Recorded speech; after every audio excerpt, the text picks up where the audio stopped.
All right. Well, I am super excited about this topic today.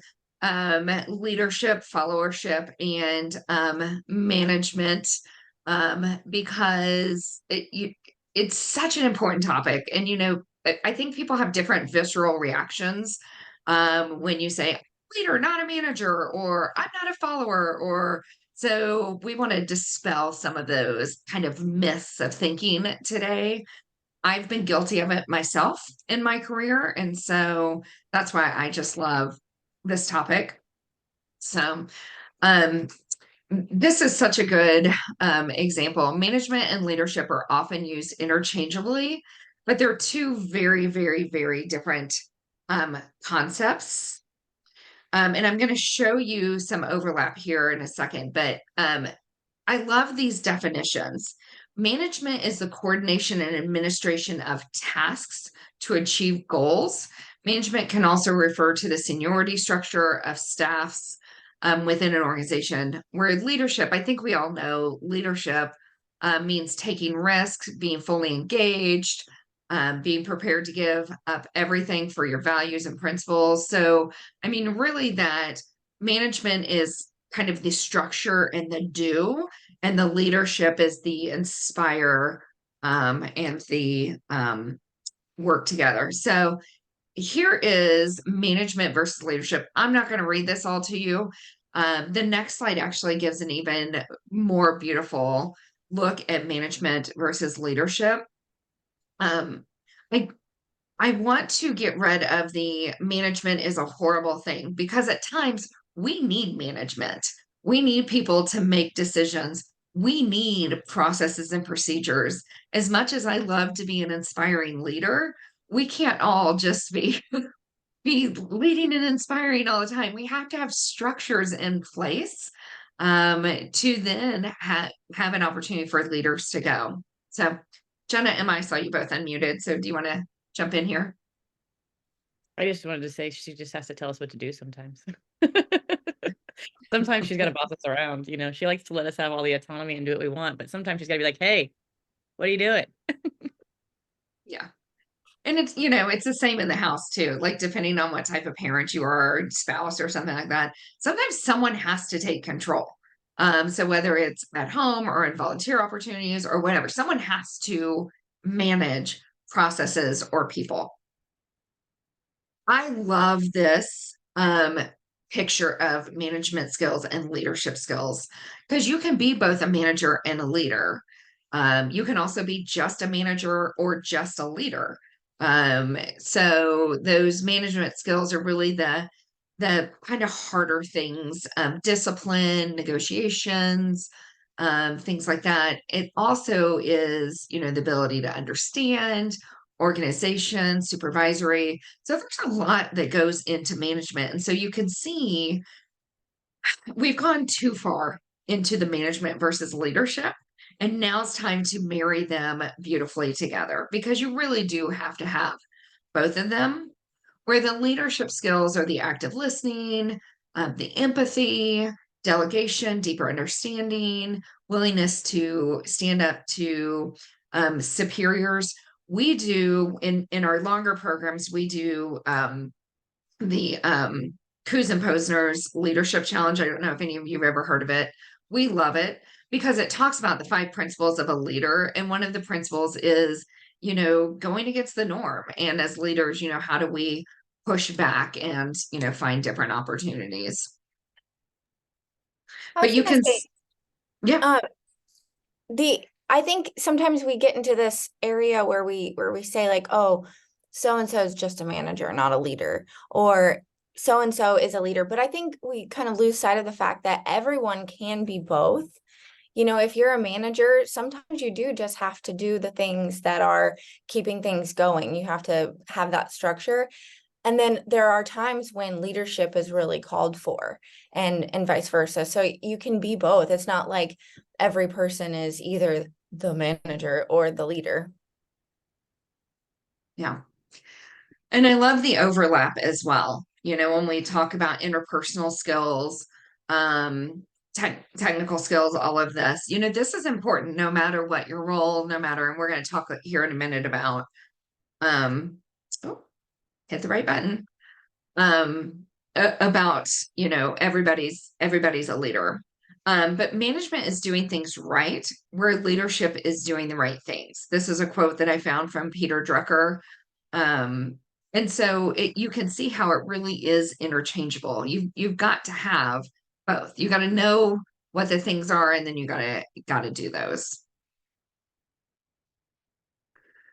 And again, if I like push management tends to be the day-to-day functions, while leadership is more forward-looking and growth-minded.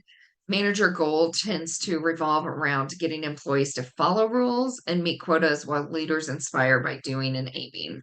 So this is where it starts kind of having that negative connotation that I don't always agree with.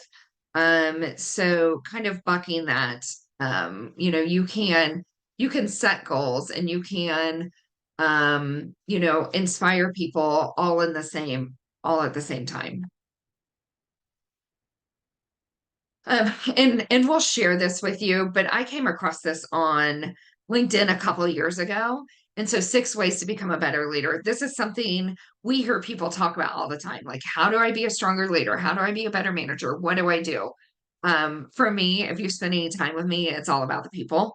Like, the more we get to know people, the more we build relationships, the more we connect, the deeper we can get to know what everyone's needs are.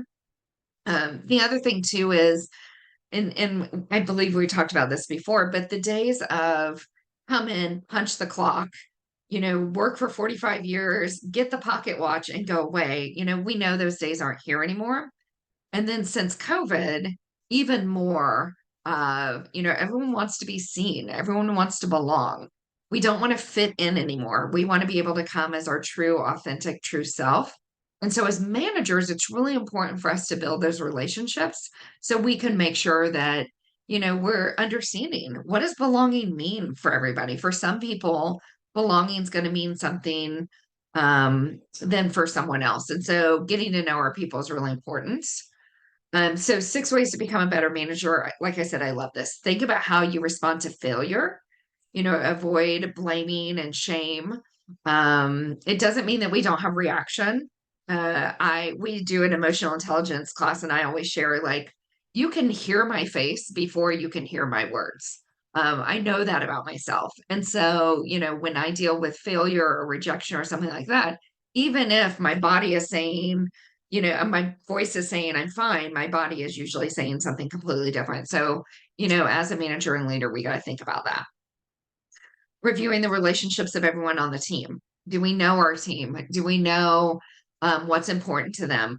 We are naturally, depending on the size of your team, we are just naturally, unconsciously going to be drawn to different people on our team for different reasons. It may be that we all love to play golf. It may be that, we all have, red hair in our family. Like, there could be a million reasons why you're drawn to someone. And so obviously, as a manager and leader, we got to really make sure that we get to know everybody in our team and really lean into those relationships that are a little harder for you to build. Proactively seek feedback. That's something, we don't love to hear hard things, but it goes back to the very first one of these that we did about the importance of having difficult conversations. It's better to know than to not know. And so as managers and leaders, we need to know. Katie, Look, you were yeah. you were the first manager I ever had that asked me for feedback about you. Yeah. And I was like, I do not know what to say. Is this a trick question? Yeah.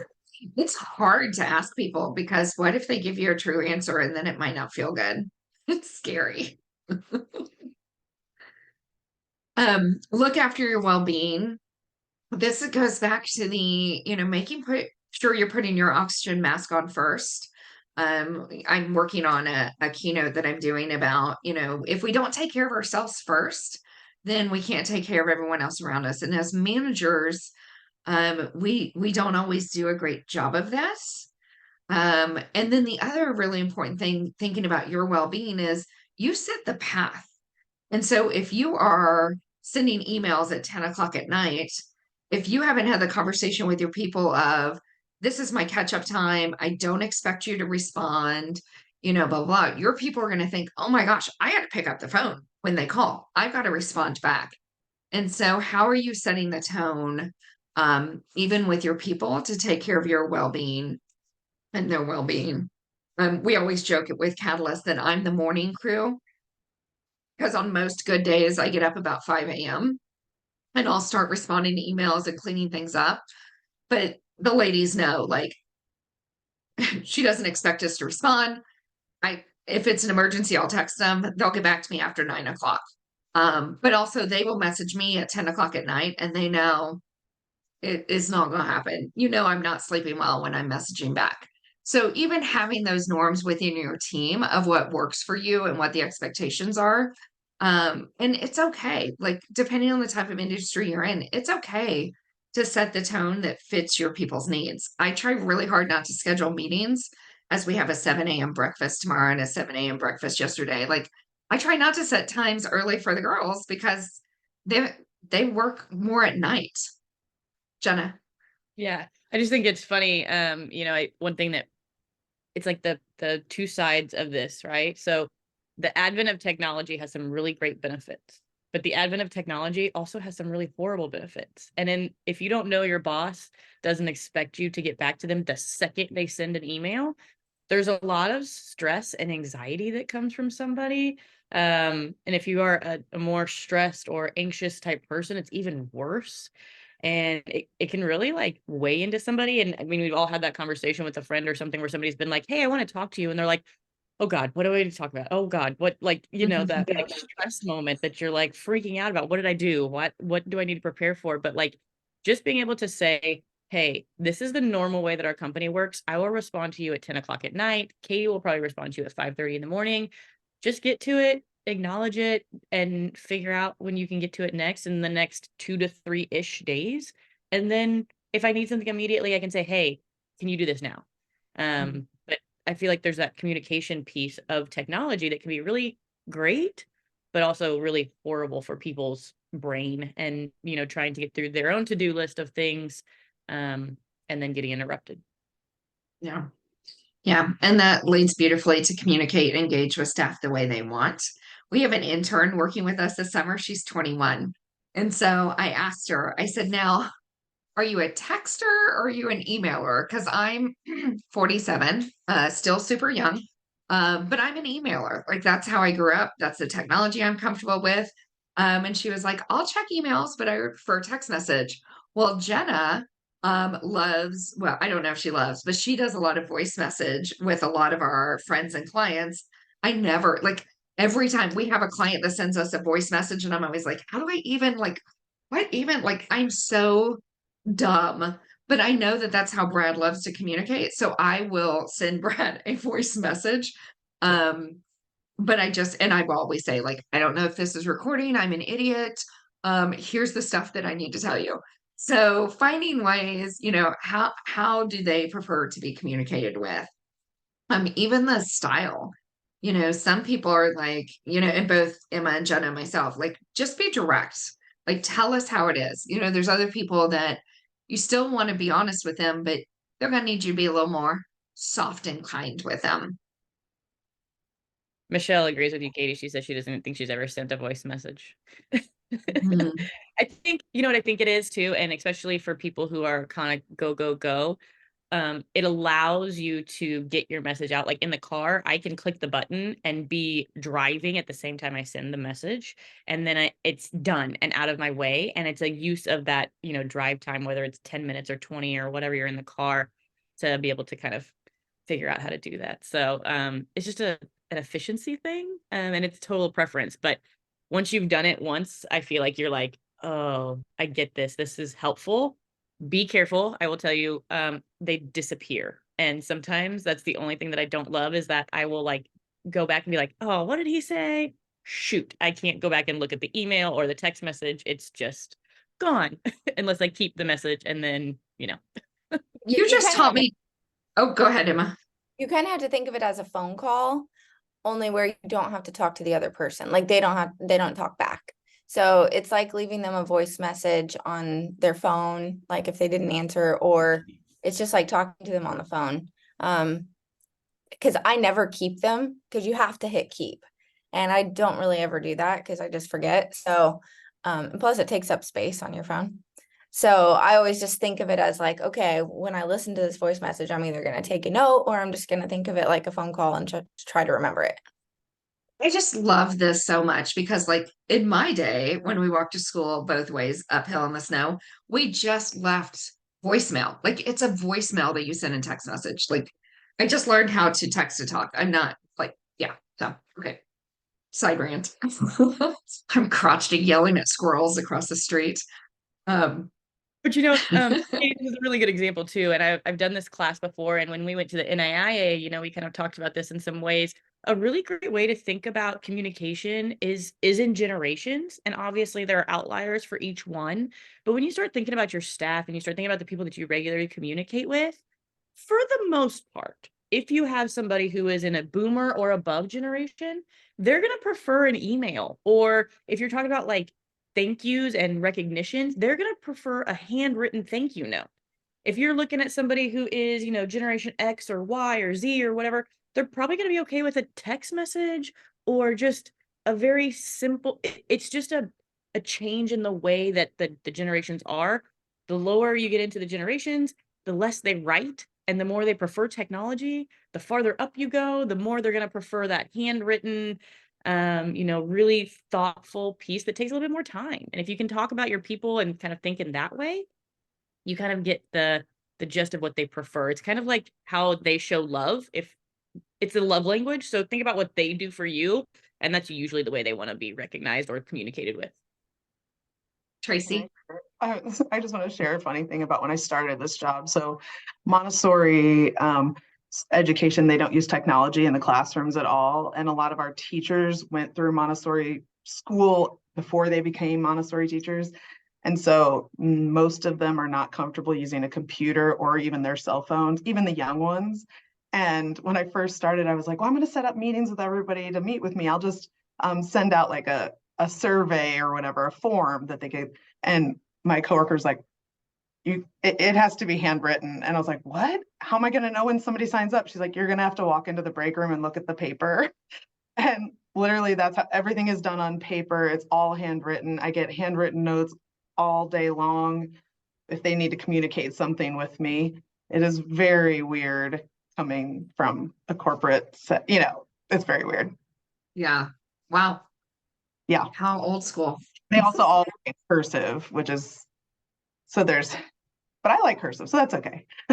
I love cursive. It's so pretty, but sometimes I'm like, what does that say? Like, what are those letters? I can't read it because it depends upon the person's cursive. Sometimes it's like very pretty and bubbly, and other times it's like, what? Stop judging me. Train myself. I love it. I love it. And finally is role model trusting behavior. Show people you trust them to do their work by not constantly checking on them. And we talk a lot about autonomy. I mean, that's there's 3 roots in my research, and it's, belonging, it's competencies and skill building, and then it's autonomy. And this is so important. None of you like to be micromanaged. Your people don't like to be micromanaged. So really important. And so I love this. Both concepts are important for an organization. Employees need the straightforward structure. They need direction. They need the guardrails. What's the expectation? They need motivation. They need vision. But then also, leaders cannot empower and inspire employees to exceed those expectations and reinvent the rules if the standards aren't clear. If you're constantly living in this ambiguity, then no one knows where to go. So both are really, really important. This is one of my favorite quotes. I heard it a couple years ago and I love it so much. When we think about leadership and inspiring, if you think you're leading and you turn around to see no one following, then you're just taking a walk. And so when you think about you as a leader, just like we do stuff on allyship and belonging, leadership is not like, we can't anoint ourselves as leaders. Just like we can't anoint ourselves as allies, we can work hard to be leaders. We can show leadership skills. But if we're not inspiring, if we're not connecting, if we are not bringing people along, then, then it's not leadership. And so that's where it really goes back to knowing your people, who they are, what inspires them, and what motivates them. And then we like to talk about everyone truly is a leader, no matter your title. So you don't have to have a position of authority. You don't have to be a take charge person. We've talked about this before. We talk about introverts a lot because we love them so much. Introverts make really, really great leaders. We just know that extroverts are typically the loudest people in the room. So people think they're leaders when really they are not necessarily leaders. They're just really loud. Speaking for myself. Great leaders are also great followers, and leadership means influence and impact. So let's talk about followership, because leaders are also great followers, and followership is something that's not talked about a lot. We had a colleague several years ago where her doctoral dissertation was on followership, and it really changed my relationship and thought on followership. I always, there's times where we step up and there's times that we step back, but we don't really talk about it. And it's important that we talk about it. So followership is the ability to accomplish goals under a leader's direction. Successful followership involves following instructions, completing tasks, and really being a good listener to others and helping them achieve their visions. We do the Working Genius with almost all of our clients. And so if you've ever heard of the Working Genius, it's where you get energy from work. It's a quick and easy, cheap assessment. It's $20, but it's all about productivity, which is really cool. Emma has enablement as one of her geniuses. And so enablement is one of those where you like to come alongside people and help them achieve their goals. And so whether enablement is one of your geniuses and you get energy from it, or enablement is one of your frustrations that it drains you, it's really important for us to be followers and to step aside. And enablement is one of my competencies. So it's not that it gives me energy or drains me. I just don't do it. If I do it all day, every day, it's going to exhaust me. So I will find myself at times when I'm in a followership role. I mean, even as a mentor, sometimes it's hard for me because I'm like, hey, I'm not the pro, and I'm not, I'm definitely not a professional golfer. But there's times where like I have to remind myself, like, you're here in a support role. You're not here to be a leader. And so, whether it's at work or, in our before and after work time, being able to listen and support others. Followership in the workplace emphasizes holding yourself to high standards of personal success while contributing to the overall benefit. Followership is also really important that, we recognize it is when one person succeeds, we all succeed. And so, that saying, we hear this a lot lately, rising tides raises all boats, especially with women. We have seen traditionally in the past where women have seen each other as competitors. And the more we elevate and support each other, the more success we will all have. And I love this too, the key quality of followers. The first thing is ego management. This is really hard sometimes. There's times that, someone will have success and you're genuinely, truly happy for them. But then there's also that little voice like, why not me? I do good work.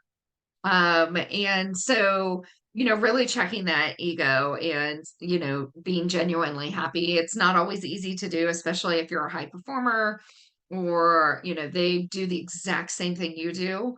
And you're like, so loyalty, humility, work ethic. You can read all of these. I do want to highlight though, attention to detail and time management. When we're followers, when we're supporting somebody else's projects or goals or vision or whatever we sign up to as followers, attention to detail and time management, because we're really we're part of their vision. We're part of their goals. And so we want to make sure we're supporting them and that we're making them look good.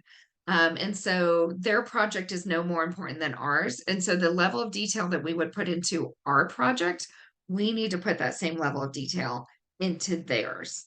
And we can't just cast off and be like, it's not my project, because there's going to be a time when they are helping you and they're a follower and supporter of you. And we want them to respect our project at the same level that we would respect our project. So. And then followership is important because it contributes to a successful and cohesive team. Organizations rely on followership to accomplish complex goals. And while it's true that an organization is only as good as its leaders, it's really, truly only as good as its followers, because we all can't lead at all times. And if you do try to lead every project all the time, then you're going to go into one of our other sessions that Emma and Jen are doing about productivity and well-being and burnout.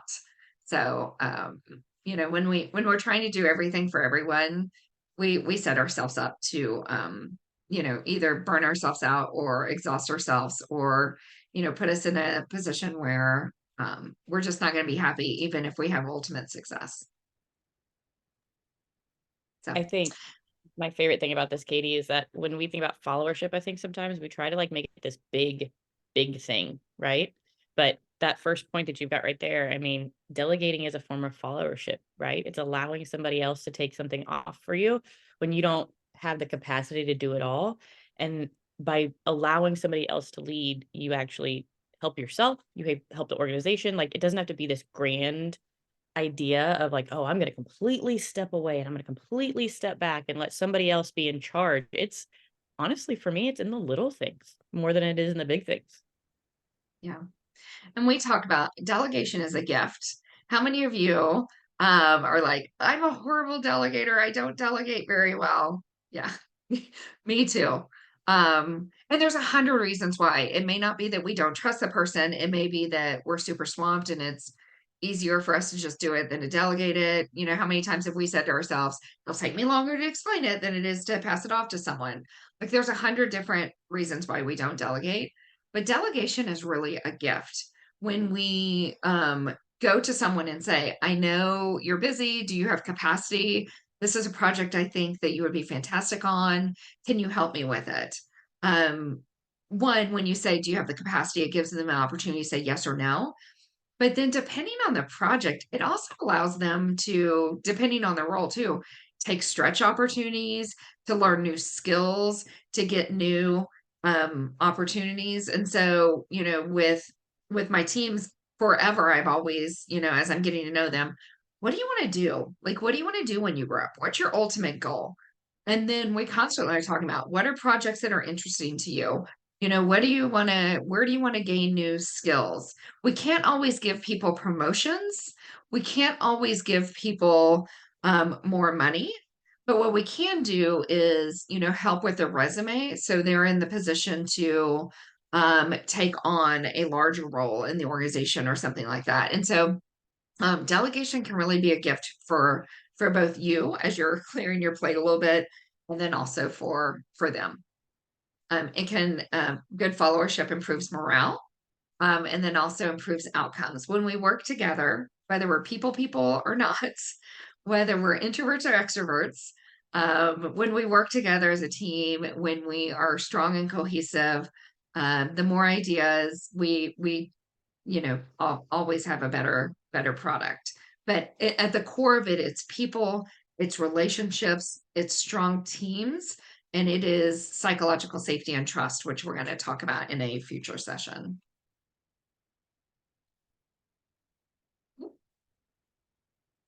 And with that is, I'm going to stop sharing. That is all we have on leadership, followership, and management. Thoughts, questions? Resonate?